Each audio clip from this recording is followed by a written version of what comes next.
BJP के इस विज्ञापन में मोदी सरकार की जिन उपलब्धियों का जिक्र किया गया है उनमें प्रमुख हैं पेट्रोल, डीजल और रसोई गैस की कीमत में कमी, जनधन योजना, 80 लाख एलईडी बल्ब का वितरण, 10,000 ऑटो को परमिट और डीयू के 4 साल के कोर्स को 3 साल का करना।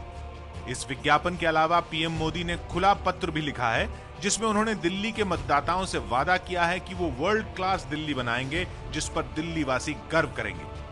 लेकिन आम आदमी पार्टी अपने 2 सवाल के सहारे बीजेपी के इस विज्ञापन को कटघरे में खड़ा कर रही है।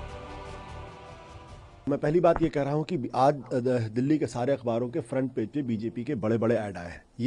ये विज्ञापन बहुत महंगे होते हैं, बहुत महंगे होते हैं, लाखों करोड़ों रुपए इसमें खर्च होते हैं। पहली बात, बीजेपी के पास इतना पैसा कहां से है कि सारे अखबारों के फ्रंट पेज पे इतना महंगा ऐड देते हैं।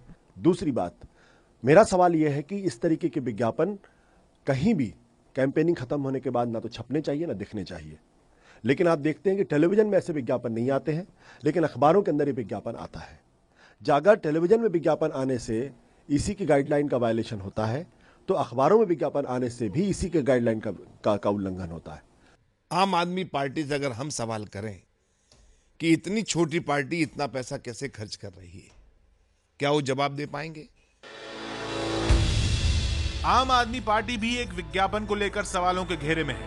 ये विज्ञापन राजस्थान के श्रीगंगानगर से विधायक कामिनी जिंदल सिंगला की तरफ से छपवाया गया है, जिसमें केजरीवाल की तस्वीर के साथ लिखा हुआ है, भ्रष्टाचार मुक्त भारत मेरी मांग नहीं मेरी जिद है। विज्ञापन में आम आदमी पार्टी को 50 सीट पर जीत दिलाने की अपील की गई है, लेकिन केजरीवाल का कहना है कि उनका इस विज्ञापन से लेना देना ही नहीं है।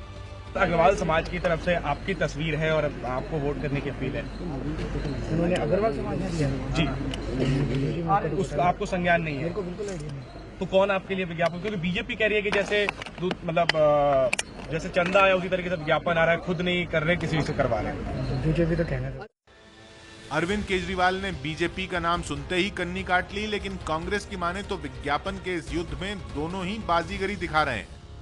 भारतीय जनता पार्टी के इश्तेहार से तो ऐसा लगता है कि श्री नरेंद्र मोदी प्रधानमंत्री का पद छोड़कर दिल्ली के मुख्यमंत्री बनना चाहते हैं और आम आदमी पार्टी अभी भी जो उनके ऊपर बहुत गंभीर और संगीन आरोप लगे हैं उनका कोई जवाब नहीं दे पाई, सिर्फ बात को भटकाने की कोशिश कर रहे हैं।